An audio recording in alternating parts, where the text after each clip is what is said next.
12 program prioritas Kementerian Sosial Republik Indonesia telah dan sedang dijalankan seiring dengan implementasi dari Asta Cita pemerintahan Prabowo Subianto. Di bawah komando Menteri Sosial Saifullah Yusuf atau Gus Ipul, program sosial berjalan lancar dan dirasakan oleh masyarakat. Bagaimana terobosan dan strategi pemerataan program dalam 12 program prioritas Kementerian Sosial? Berikut kita simak bincang-bincang Valencia Melvinsi dengan Menteri Sosial Saifullah Yusuf dalam segmen Ketok Pintu.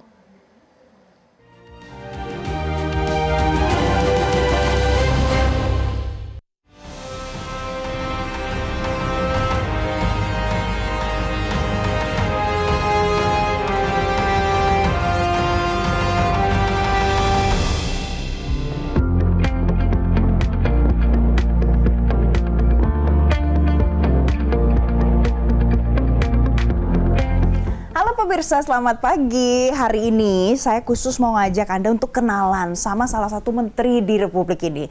Kali ini sama Menteri Sosial, biasa disapa Gus Ipul. Nah, akhir-akhir ini banyak nih yang mulai membicarakan soal bantuan sosial untuk masyarakat Indonesia yang mungkin terdampak. Terdampak apa? Macam-macam. Ada banyak kasus-kasus dan juga fenomena, apalagi kalau akhir-akhir ini kita lihat banjir ya di mana-mana. Kita akan main ke kantornya Gus Ipul hari ini, pemirsa. Ini kantornya, saya sudah ada di kantor Gus Ipul. Hai Gus Ipul, Gus Ipul, apa kabar? Selamat pagi Gus Ipul. Baik. Gus Ipul sehat? Alhamdulillah, apa kabar Valen? Sehat dong. Gus Ipul, hari ini mau main ke kantor Gus Ipul walaupun puasa, tapi Gus Ipul ini semangat ya? Semangat tetap, nggak berubah. Pagi-pagi kalau puasa ada yang beda nggak sih Gus Ipul dari hari-hari biasa? Pada prinsipnya sama aja sih, ya cuman kadang-kadang kita kan sahur, terus sholat subuh, terus kita kadang-kadang ngaji saya lewat YouTube, ya dengerin Gus Baha, dengerin Prof. Quraish Shihab, ya kan, atau juga denger apalah pesan-pesan yang inspiratif gitu. Pesan-pesan inspiratif yang positif ya Gus Ipul ya. Apalagi di bulan puasa pemirsa, kali ini pemirsa, Gus Ipul ngajakin saya main ke kantor ya Gus ya. Inilah kantor kami, ini nih suasananya ya. Sederhana, homey, tapi bisa kerja ya Gus Ipul ya. Kamu waktu masuk ke sini tadi apa yang kamu rasakan? Kayak ini Indonesia banget. Oh iya, bagus. Tuh main ke kantor Kementerian Sosial. Nah, Gus Ipul, kalau tadi pas masuk kan merasa ini nyaman ya di kantor ini. Terus merasa ini Indonesia banget. Nah, di belakang saya pemirsa ada tulisannya, Kemensos selalu ada. Kelihatan nggak? Artinya apa sih Gus? Selalu ada ini maksudnya?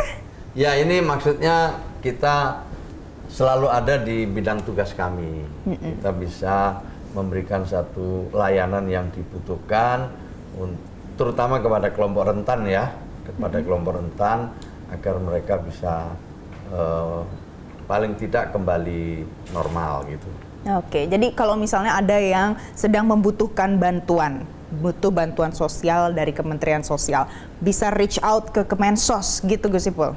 Iya, tentu bisa, dan kami memang punya mekanisme kerja. Ya, kita mekanisme kerja untuk meningkatkan kesejahteraan warga yang memerlukan atensi sosial. Itulah kira-kira begitu. Gitu. Jadi Kemensos akan selalu ada pemirsa. Nah, Gus Ipul, ini juga perlu atensi dari pemerintah. Akhir-akhir ini di Jakarta, di Jabodetabek ya Gus Ipul, itu banjir di mana-mana. Nah, kemarin pemirsa Gus Ipul juga sempat tuh langsung datang ke tempat warga yang terdampak ya Gus ya, di pengungsian ya Gus. Nah, itu gimana Gus? Apa yang diberikan bantuan untuk orang-orang yang terdampak banjir? Ini di kota besar. Ya, ketika ada banjir atau ketika ada bencana ya, Kementerian Sosial punya tugas 2 klaster, satu untuk logistik dan yang kedua untuk shelter atau pengungsian. Jadi kan bencana itu ada SOP-nya untuk menangani. Pertama evakuasi. Tahap evakuasi ini tahap paling kritis, tahap paling penting untuk menyelamatkan warga yang terdampak bencana itu. Biasanya dilakukan oleh mereka yang terlatih ya, seperti TNI, Polri, relawan-relawan, dan juga di bawah koordinasi Badan Penanggulangan Bencana Daerah, atau kalau di tingkat nasional, Badan Nasional Penanggulangan Bencana. Nah, setelah dievakuasi, kemudian yang kedua dicarikan tempat yang aman dulu, seperti tempat pengungsian begitu, setelah itu baru diberi dukungan logistiknya. Nah, disinilah Hadir Kemensos hadir ya, ada di situ bekerja sama dengan pemerintah daerah dan juga pemangku kepentingan yang lain. Kira-kira seperti itu. Oke, Gus Ipul minta insight-nya dong sedikit kalau misalnya masyarakat bertanya. Ini pada saat Kemensos mau memberikan bantuan, bagaimana Kemensos bisa memastikan oh memang ini daerah yang benar-benar membutuhkan, masyarakat yang ini benar-benar membutuhkan ketimbang yang sebelah sini. Bagaimana caranya, Gus? Kalau soal banjir itu nanti ada pengumuman ya atau pernyataan dari kepala daerah bahwa di situ ada darurat bencana. Setelah ada darurat bencana, baru kita kirim bantuan-bantuan yang diperlukan. Kalau kita menyebutnya adalah bansos adaptif. Jadi memang sesuai dengan kebutuhan dan ada prosedur untuk kita memberikan bansos adaptif itu. Nah, setelah kepala daerah menyatakan itu, kita datang ya nanti mendirikan tenda dan lain sebagainya. Yang jelas bahwa mekanisme-mekanisme seperti ini bisa dilakukan dimanapun gitu ketika terjadi bencana. Ini patokan kita semua. Maka itu kalau ada bencana, Kementerian Sosial sudah memiliki lumbung-lumbung sosial di sekitar bencana itu. Karena ini kita sudah lihat sebagai bagian dari rawan bencana. Jadi kayak di Jakarta ya, kita tahulah Jakarta itu selalu di titik-titik ini yang ada banjir, yang rawan banjir gitu ya. Di dekat-dekat situ kita siapkan lumbung sosial bersama dengan pemerintah daerah, yang isinya adalah berbagai keperluan jika terjadi bencana banjir misalnya, mulai dari tenda, kasur, selimut, juga di dalamnya ya, makanan untuk ibu-ibu dan anak-anak, obat-obat gitu. Juga obat-obatan yang gitu-gitu itu, jadi udah kita siapkan. Oke, jadi itu adalah wujud nyata kalau Kemensos selalu ada tadi ya Gus ya? Ya, kalau ini di bidang banjir. Di bidang banjir, contoh kasusnya di Jakarta, Bogor kemarin gitu ya Gus Ipul? Semua kita ikut bantu. Oke. Nah, dan tentu berkolaborasi, tidak sendirian. Nah, ini nanti kita mau bicara lagi ya Gus Ipul, nanti kan banyak tuh yang selama ini selalu diterima oleh Kemensos sebagai bentuk kritik, mulai dari soal data, kemudian programnya apa-apa aja. Betul. Tapi sambil duduk enak kali ya Gus ya? Wah, keren itu kalau Kalau gitu pemirsa, nanti setelah kita duduk dulu sambil ngobrol, nanti akan saya hadirkan untuk Anda. Jadi programnya dari Kementerian Sosial yang terkini ada apa sih untuk masyarakat Indonesia? Usai jeda, tetaplah bersama kami. Ayo Gus. Ya.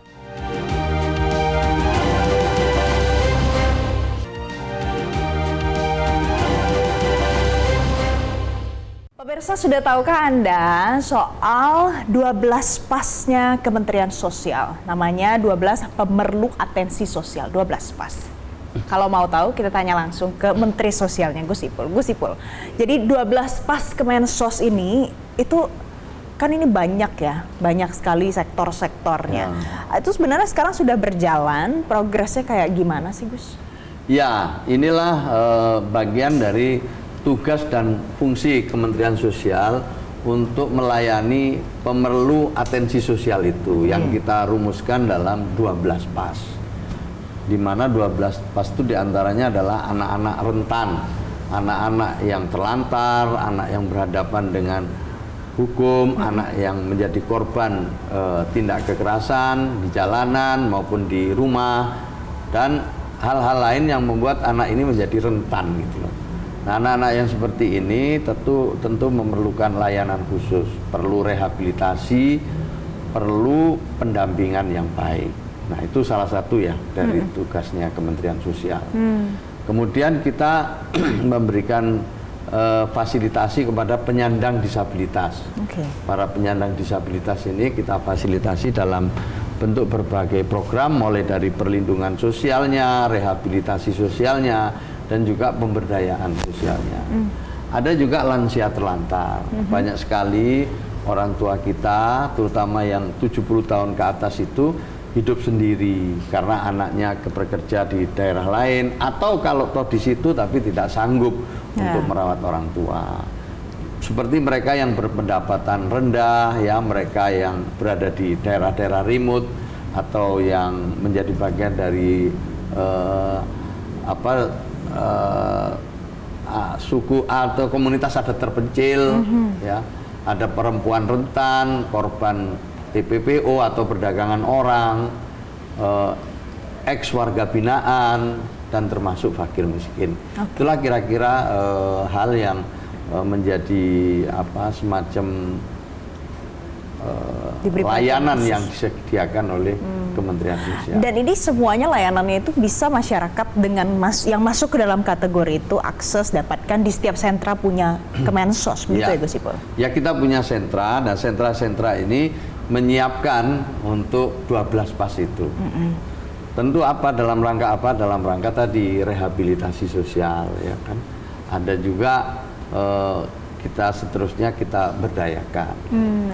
Ada yang residensial, ada yang tinggal di sentra itu, ada yang juga kita datang ke rumah mereka atau ke tempat mereka. Nah itu butuh biaya kan Gus Ipul? Ya. Apakah itu tidak akan terdampak apa-apa karena pemerintahan Prabowo Gibran itu kan meminta supaya ada efisiensi di mana-mana. Itu bisa dipastikan mereka bisa tetap akses? Ya, dipastikan layanan tidak ada yang dikurangi sedikit pun. Maka layanan-layanan Kementerian Sosial lewat UPT-nya atau lewat sentra-sentranya tidak ada yang dikurangi. Tetap seperti biasanya, seperti tahun-tahun sebelumnya, dan bahkan malah ditambah gitu. Layanan-layanan seperti sekarang ini terapi, layanan terapi itu kita buka di setiap sentra, dan tiap hari bisa melayani siapapun yang membutuhkan layanan-layanan di sana. Baik. Jadi Gus Ipul, pemirsa, salah satu dari 12 pas ini adalah untuk yang berpendapatan rendah, termasuk di dalamnya ada pemulung ya Gus Ipul. Ya, kemudian ada gelandangan, ada pengemis, itu juga diberikan perhatian khusus oleh Kementerian Sosial. Ya. Gus, selama ini kan kalau menerima bansos, orang mengasumsikannya seperti menerima makan hari ini saja. Bagaimana Kementerian Sosial supaya nanti sustain, tidak hanya memberi makan, nanti bisa menciptakan uang sendiri, tidak masuk ke dalam kategori berpendapatan rendah lagi?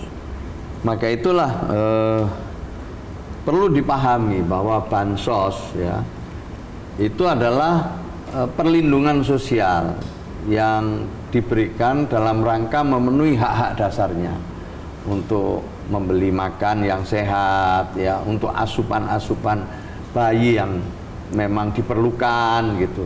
Jadi memang ini yang dipergunakan untuk kebutuhan-kebutuhan dasar, termasuk misalnya kalau mereka sakit bisa berobat lewat bantuan penerima manfaat iuran peserta BPJS atau PBI, penerima bantuan iuran. Jadi ini adalah perlindungan dan jaminan sosial. Sifatnya untuk memenuhi hak dasar. Setelah itu baru kemudian ada program pemberdayaan. Diberdayakan lewat program-program yang sesuai dengan kebutuhan mereka. Jadi terjawab ya pemirsa, kalau bansos itu adalah perlindungannya ya, Gus Ipul perlindungan ya. sosial sementara sifatnya. Betul, untuk memenuhi hak-hak yang memang hari ini harus ada. Harus ada, betul itu. Tapi itu kan ada batasnya. Kita sementara ini kita lihat nanti setiap 5 tahun sekali lah kita evaluasi.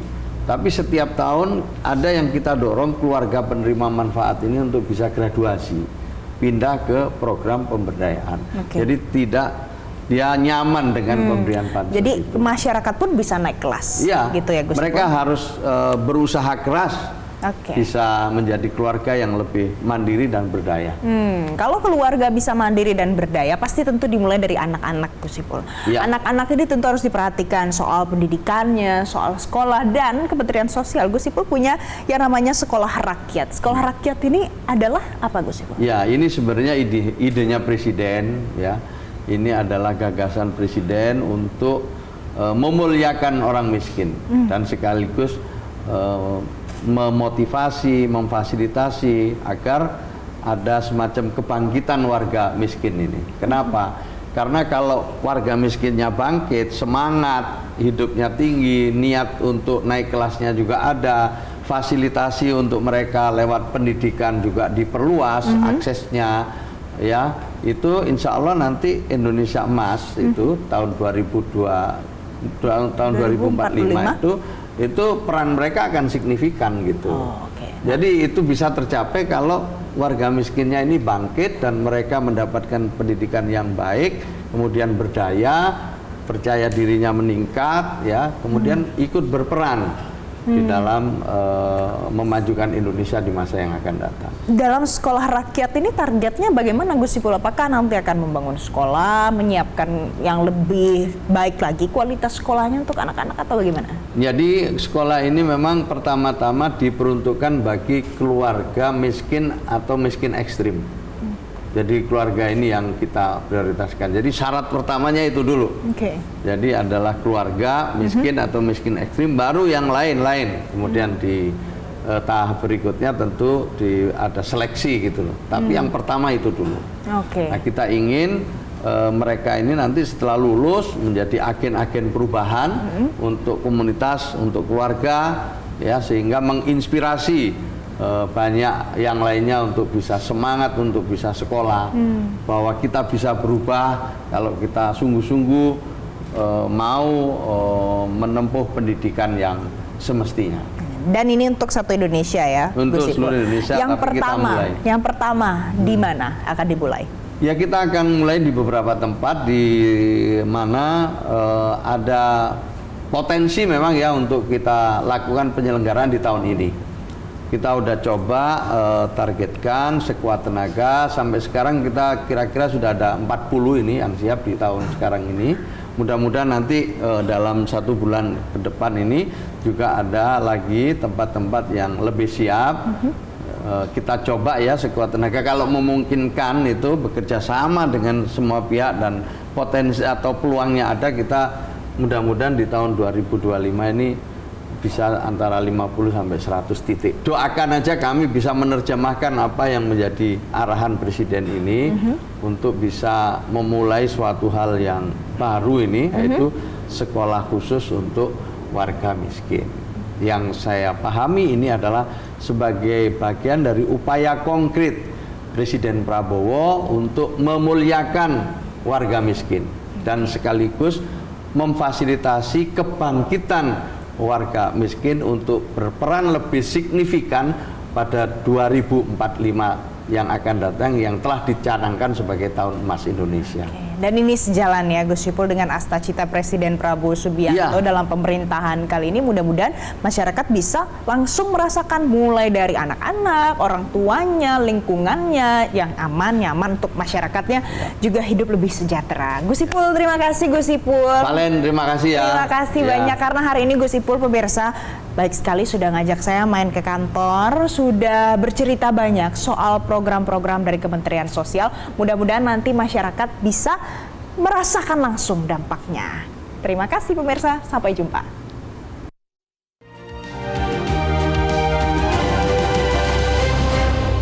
Jelajahi cara baru mendapatkan informasi. Download Metro TV Extend sekarang.